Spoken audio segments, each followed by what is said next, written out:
Bismillahirrahmanirrahim. Ada sebuah dalil atau dawuh man amila bima alima aurasahullahu ngilmama lam ya'lam. Barang siapa beramal didasari dengan perkara yang dia ketahui, maka Allah akan mewariskan ilmu di mana orang itu belum tahu akan ilmu itu. Proses orang masuk kepada agama Islam itu tentunya sudah kita ketahui bersama bahwa proses masuk kepada atau ke dalam agama Islam itu diawali dengan yang namanya momentum rukun yang pertama, yaitu syahadat. Nah, pengertian dari syahadat itu bahwa mengambil dari kata musyahadah atau persaksian.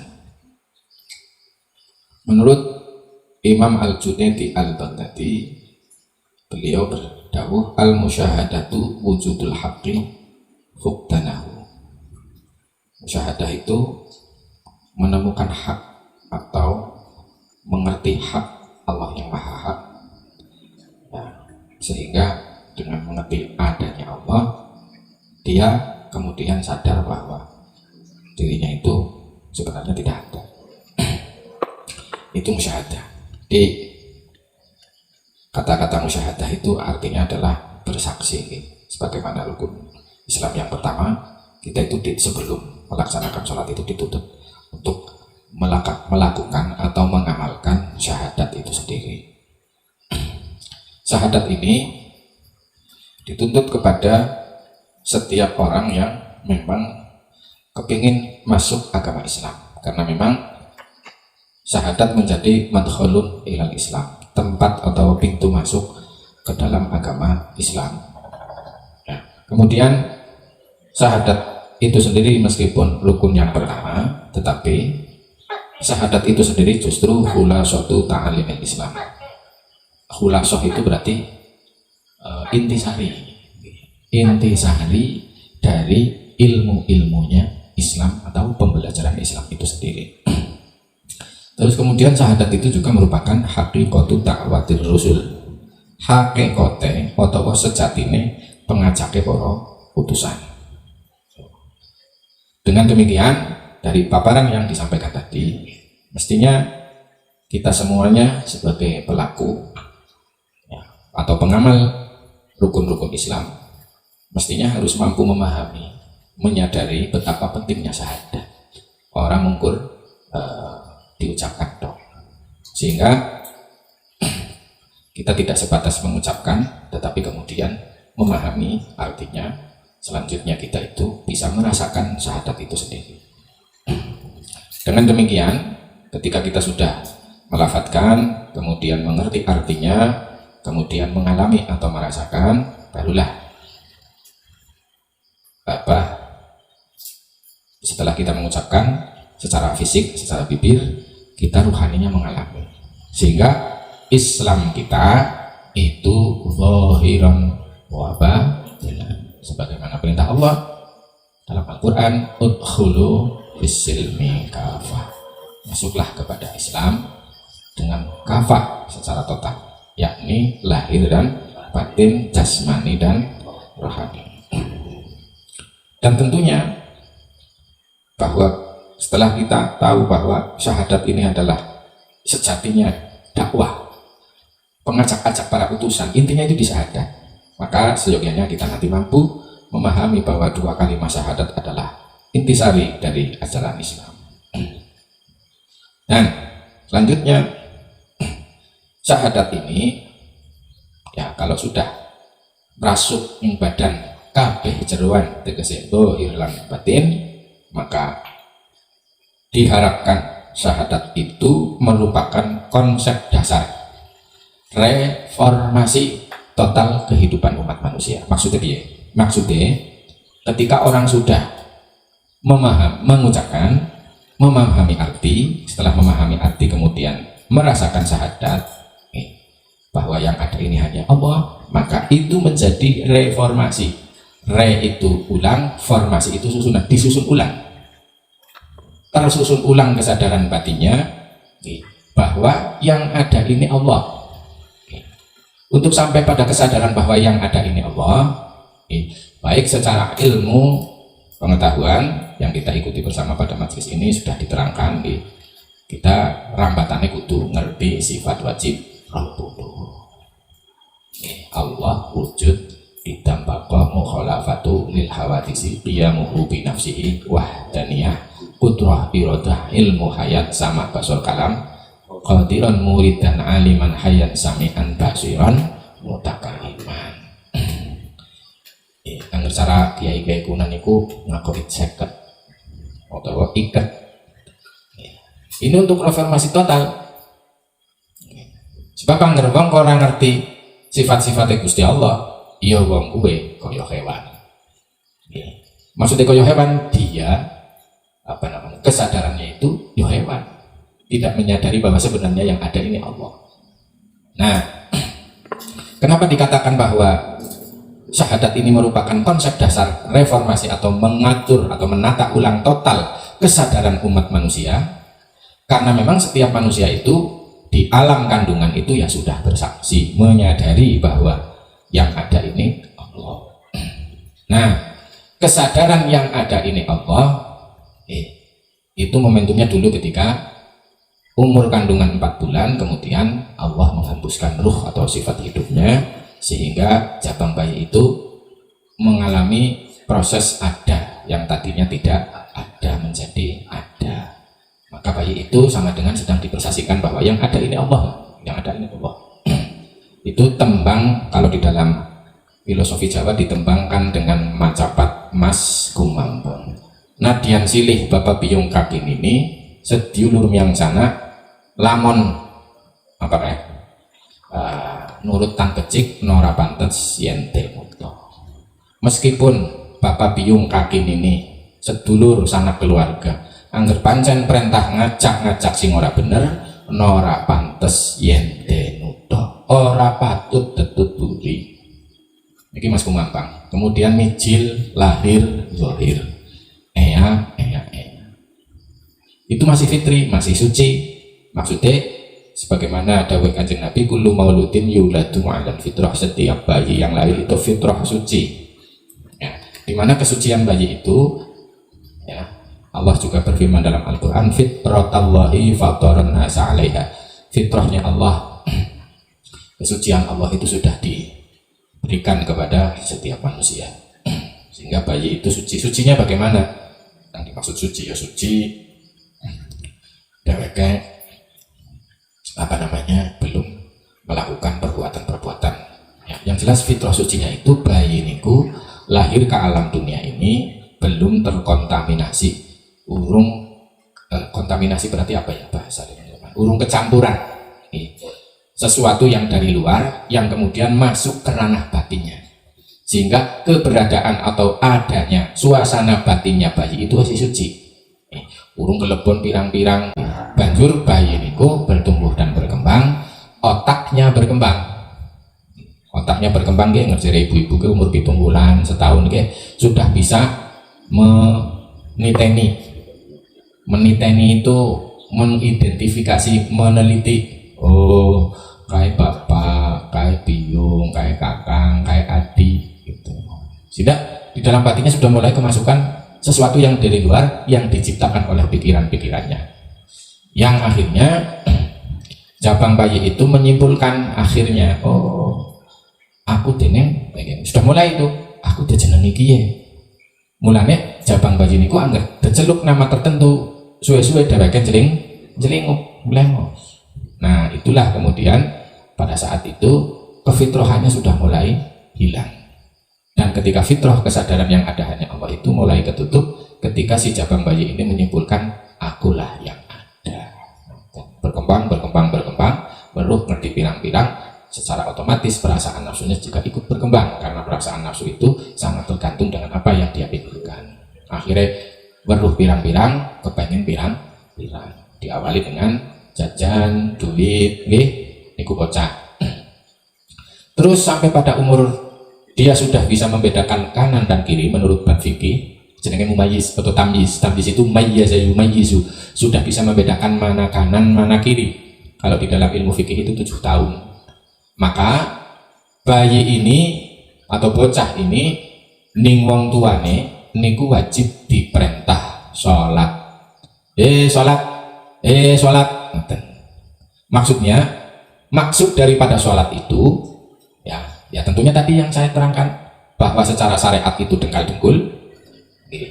Lan umat bahasa Indonesianya apa? Komat, kamit, jengkang jengking itu secara syariat. Tetapi secara hakikat batin, jadi perintah sholat itu adalah untuk menyadari atau mengingat bahwa yang ada ini Allah, sebagaimana firman Allah di dalam Al-Quran, aqimis sholata lidzikri, dirikanlah sholat untuk mengingatku, untuk menyadariku. Jadi kesalahan fatal utama pertama manusia itu merasa ujub, merasa aku ada, itu kesalahan pertama, itu kesalahan awal. Sehingga dengan kesimpulan itu semua berubah total. Sehingga kedepannya itu aku ini harus direformasi total, harus ditata ulang maning. Karena ibarat HP wis kemasukan aplikasi yang tidak support dengan tujuan penciptaan HP itu sendiri. Harus direformasi total. Direformasi total itu diinstal ulang. Di flash program itu buang. Mulanya kan awal-awal saya ngaji di sini, tolong yang ngaji di sini, teori-teori sing ngaji yang dibayar atau ilmu yang dibayar, buang di sini. Kita datang dengan pikiran yang kosong, kita datang dengan membawa hati gelas yang kosong. Termasuk juga keakuan kita, keakuan bahwa kita itu ada. Sebenarnya masalah poin intinya di situ. Maka syahadat ini merupakan konsep dasar reformasi total dalam batin umat manusia. Yang saya sampaikan saya diterima nggih. Saya dipun tampi nggih bahwa yang ada ini sebenarnya Allah. Mulane para ulama mesti ngendika wujudu dzambun la yafasu. Anamu ngaku anamu ki dosa sing ora bisa wis dosa sing ora kira-kira lah.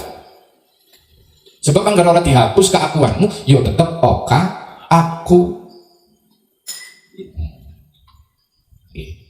Makanya saya punya konsep juga dan sudah saya praktekkan. Ya, ini juga berdasarkan dengan petunjuk-petunjuk Nabi. Bahwa momen seseorang ketika bangun tidur itu adalah momen yang sangat baik, momentum yang sangat utama, yang sehingga kita harus bisa memanfaatkannya. Tangi turu nggih. Tangi turu, gue kan ana maning. Lagi turu hilang apa ana? Hilang. Tangi turu anak kue jane lagi tetidok nang Gusti Allah, anak kiye anakku, dudu anakmu dudu.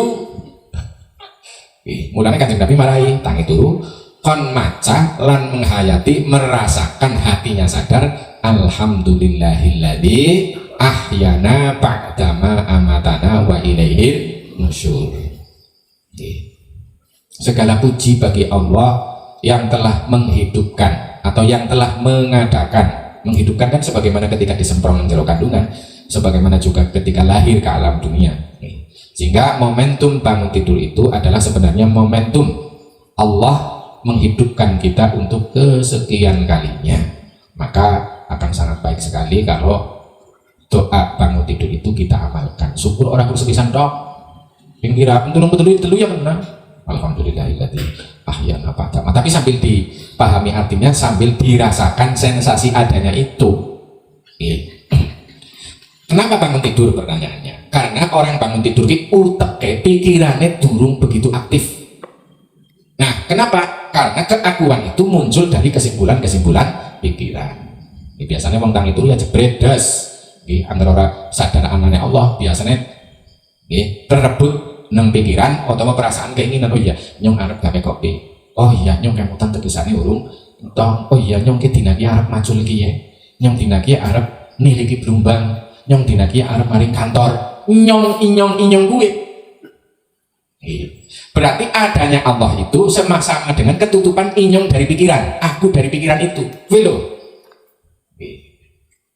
Lupa kepada dirinya yang asli. Diri yang asli itu pancaran dari dirinya Allah atau adanya Allah. Karena memang hidup ini juga sebenarnya hidupnya Allah.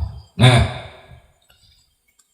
Segala puji bagi Allah yang telah menghidupkanku setelah ba'dama amatana, setelah Allah mematikanku atau meniadakanku. Wa ilaihin nusyur. Pentingnya syahadat, yakni syahadat merupakan konsep dasar reformasi total. Selanjutnya, konsep dasar reformasi total ini kita sama dengan menyadarkan kembali bahwa ketika kita bisa menyadari adanya Allah, bahwa yang ada ini Allah, itu sama dengan kita setelah kembali bersaksi yang kalau disuarakan, kalau dituliskan itu bunyinya asyhadu alla ilaha illallah. Kalau dilafadzkan loh. Kalau dalam ranah batin kesadaran bahwa dia sadar, oh iya, sing anak ya Allah, maksudnya ngoten. Loh, Allah sing kepriwe sih, Allah sing kepriwe, itu kerja pikiran, karena dari dulu kita dicekoki, didoktrini oleh pengajian-pengajian bahwa Allah kaya Allah, orang bisa. Itu hanya sifat, tapi yang dimaksud daripada Allah itu jelas didahulukan wonten Al-Qur'an, laisa kamitslihi syai'un, ora kaya apa-apa. Tapi kemudian ditegaskan oleh Imam Al-Asy'ari, Allah itu wujud, Allah itu ada. Buktinya apa? Ketika bangun tidur ketemu anak maning ora ada lagi, sak wis turu hilang. Iki sesederhana ini. Nah, keterangan selanjutnya, konsep dasar reformasi total itu, maka segala apa yang muncul dari pikiran dan perasaan itu hanya tampilan atau luapan reaksi kembali dari sesuatu yang dari luar. Baru apa serat melebung otak, krungu apa serat melebung otak. Maka kinerja otak itu kalau tidak mikir sing arep teka, ya kurang lebihnya untuk arep ngemut-ngemut sing keliwat. Bukti nang sholat siki. Karena sholat itu sebenarnya tahqiqus syahadataini. Sholat itu adalah bagian daripada tahqiqus syahadataini atau realisasi syahadat itu sendiri. Sholat kue prakteke syahadat. Berarti yang ngerwang orang sholat, orang praktekna syahadat. Atau angger ana wong sholat kok urung syahadat, urung bersaksi, sholatnya pribadi. Urung menyadari adanya Allah atau urung ngerti Allah, sholatnya pribadi. Misalnya lah syahadatnya beneng lambe, artinya urung ngerti pribadi sholatnya. Sholatnya mung ayat ngadep siapa nggak itu? Wong ora sadar. Pol-pole mung main neng angen-angen. Kenapa bisa neng angen-angen? Artinya orang ngerti Allah. Atau nanti ya maring Baitullah, rumah Allah gak ketemu apa ora? Padahal neng din wong gue mau yang nggak ngerti ya ketemu Gusti Allah. Jadi sholat itu tahqiqus syahadat, ini realisasi kalimatus syahadah, merealisasikan, membuktikan gitu.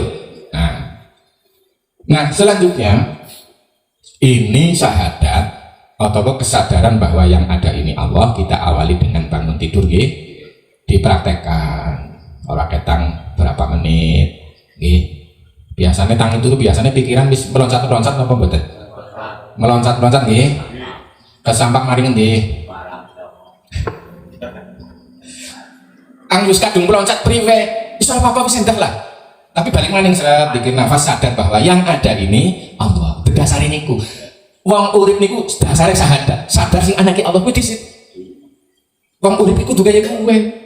Sebagaimana juga nanti mati, ketika mati ya sing sadar bahwa yang ada ini Allah belas hilang. Itu pada baik. Mangkana akhiru kalamihi la ilaha illallah.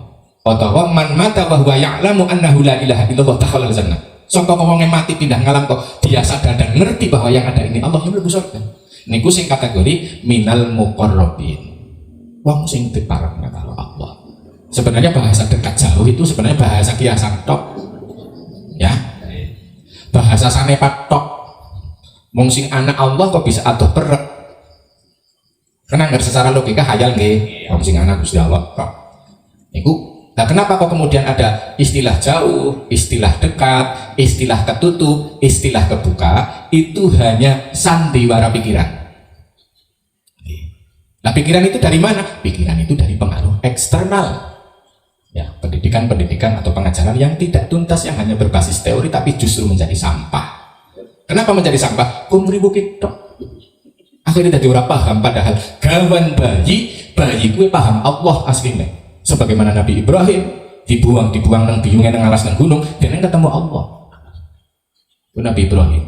Sebagaimana pula Kanjeng Nabi ora tahu sekolah, ora diniyah, ora pondok pesantren, ora, bahkan beliau ummi, orang yang maca, tapi dengan tekad yang bulat pengantenannya maning gua hiro, proses meditasi khalwat tahanus ketemu diulang malaikat Jibril.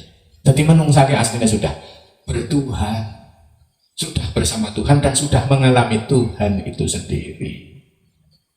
Hanya karena teori-teori itu, doktrin-doktrin itu yang sebenarnya harus dituntaskan tapi berhenti di tengah jalan karena hanya sebatas teori, akhirnya dari bahan mentah bahan mentah ora bisa dimasak alias magel. Magel itu bahasa Indonesia apa?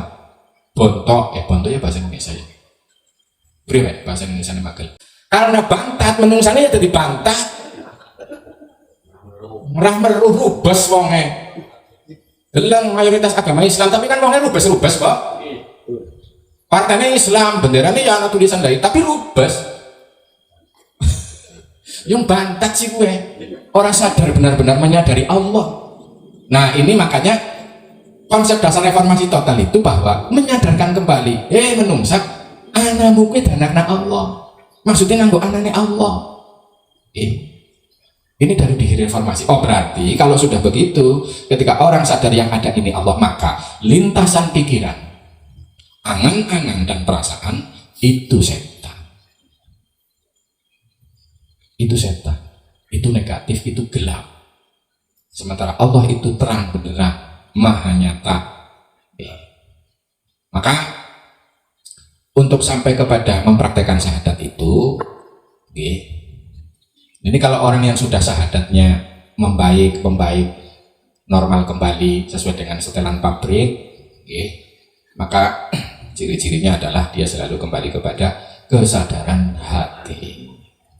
Untuk sampai sering kepada kesadaran hati, kita punya alat yang namanya nafas, yakni seringlah nafas sadar atau sadar nafas. Bahwa di ujung tarikan nafas itu tempatnya hati nurani atau pusatnya ruh atau pusat kesadaran yang menyadari bahwa hati itu akan menyadari tanpa dibuat-buat, tanpa direkayasa. Dia merasa ada, tetapi ada itu adalah pancaran dari adanya Allah. Hati itu memahami itu. Maka dinamakan qalbun salim, hati sing selamat dari praduga, prasangka, buruk sangka, pikiran negatif atau prasangka buruk. Inilah akidah as-salimah, akidah yang selamat. Sebelum syariat itu akidah dulu, akidah itu keyakinan. Sebagaimana juga disampaikan oleh pengarang kitab Sulam Taufik, sebelum akidah, sebelum yakin itu iman. Sebelum iman harus tahu siapa, tahu Allah. Jadi ketika orang direformasi dengan memahami syahadat, tidak cuma sekedar melafadzkan tapi juga memaknai artinya, kemudian merasakan syahadat itu sendiri, maka otomatis dia kembali kepada wa inna ilaihi rojiun, dan kita kembali kepada adanya Allah.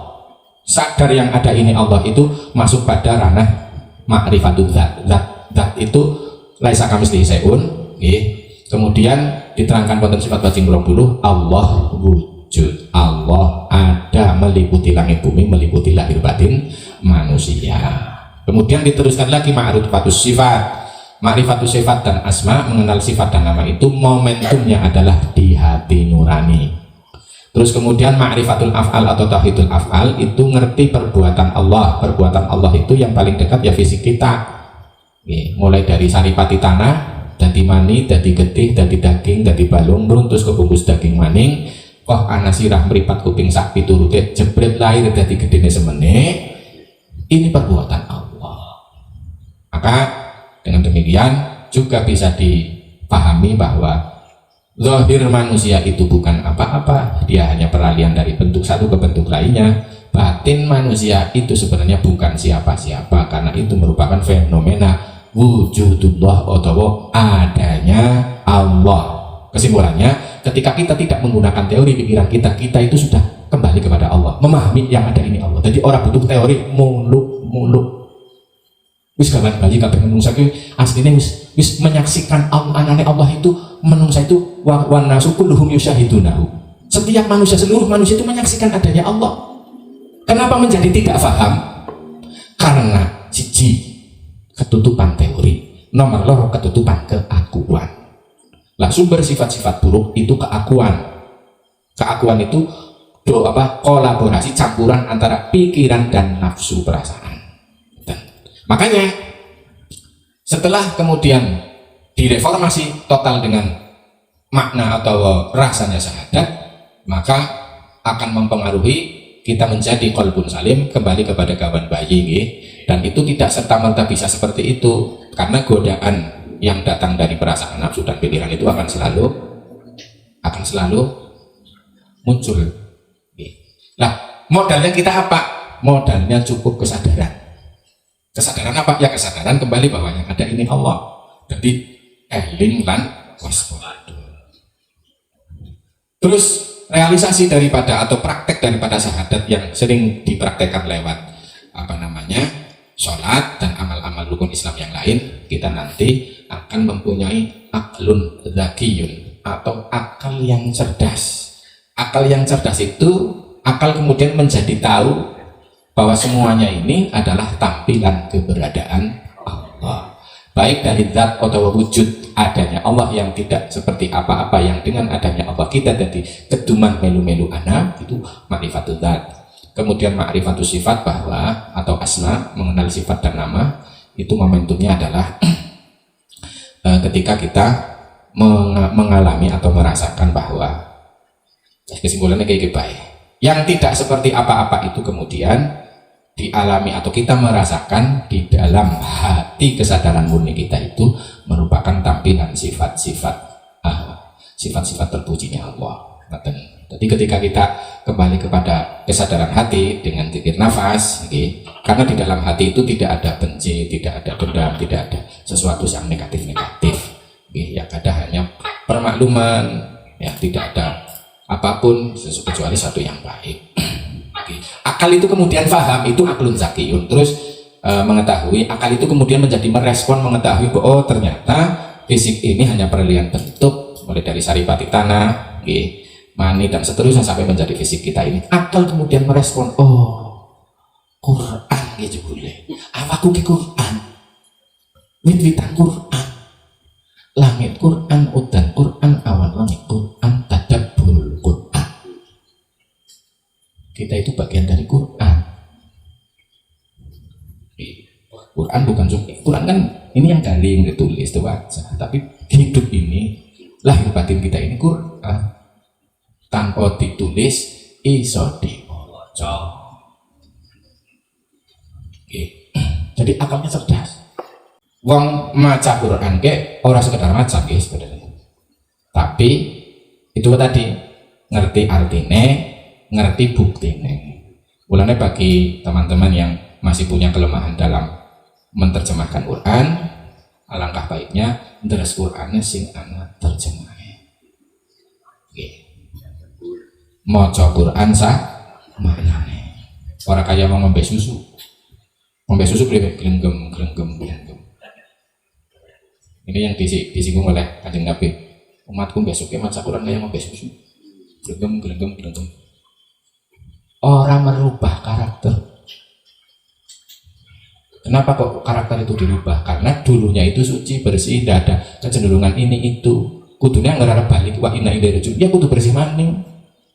Res-res reget-reget ruwet renteng sing ngandang lewat pikiran dan psikologi perasaan akibat karena lingkungan keluarga, ya lingkungan kanca batin itu kan membekas toh. Membekas menjadi kegawa. Nah, itu harus dibersihkan. Ibarat untuk memutus karma kehidupan, maksudnya itu bahasa memutus karma kehidupan. Kita itu kalau masih terbulet-bulet hanya di pikiran, karena pikiran itu hanya memori dari lingkungan perjalanan hidup kita. Ketika kita tidak keluar dari lalu lintas pikiran, kita akan tergulung-gulung oleh pikiran itu, dan pikiran itu hanya memori, perasaan hanya mengikuti pikiran. Jadi karma, lingkaran karma itu yang dapat memutus itu ya kesadaran kita. Kesadaran diawali dengan kesadaran yang ada ini Allah, sehingga tampaklah kekurangan kita, keburukan kita tampak. Para kebeloni terus. Kadang-kadang kegawa paling maning lah. Disitulah proses kalau di dalam syariat Islam itu taubat. Ditobati kesalahan itu, tabiat buruk itu. Niku karma. Karena kita itu setiap hari itu terkontaminasi, batin kita itu terkotori oleh perjalanan hidup kita. Ketemu kia perlu mikir, perlu kia mikir, ya ngandang maring pikiran. Ibarat mobil tenggo maring gili maring dia maning musim terang beli duga pirang badi aku tuh didusi membersih maning. Itu ibarat seperti itulah. Jadi batin aku tuh terus dengan hening. Syukur ditambahi karo wetenge sering kencot. Bahasa Indonesia ini siapa? Perutnya sering lapar, merih, otawa rialat, otawa tirakat. Arab Senin Kemis monggo, Arab dina lahirnya monggo. Angger dina lahir seminggu sepisan loh ya. Karena sunah Kanjeng Nabi niku, kenapa ditanya sama sahabat, kenapa panjenengan puasa dina Senin? Karena dina kue aku dilahiraken.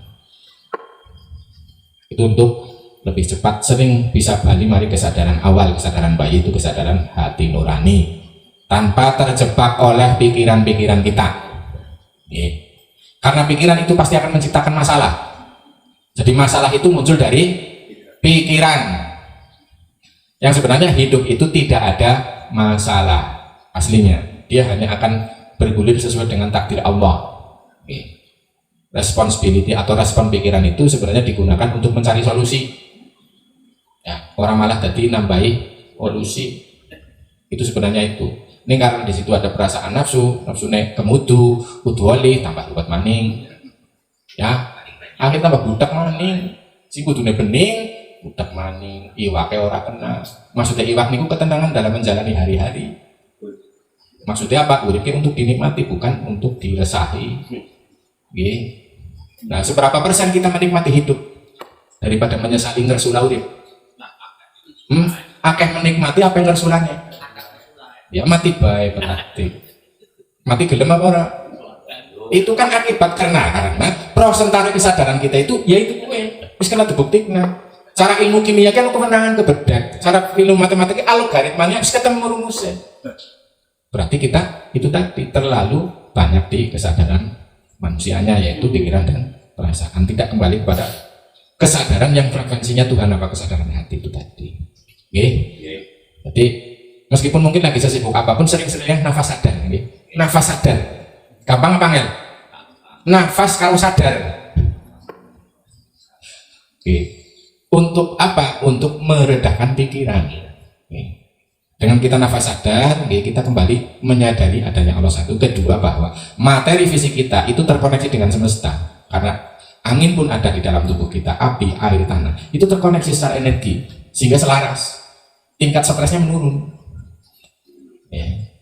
Kenapa menjadi stres? Terus malfungsi? Karena tidak selaras dengan alam.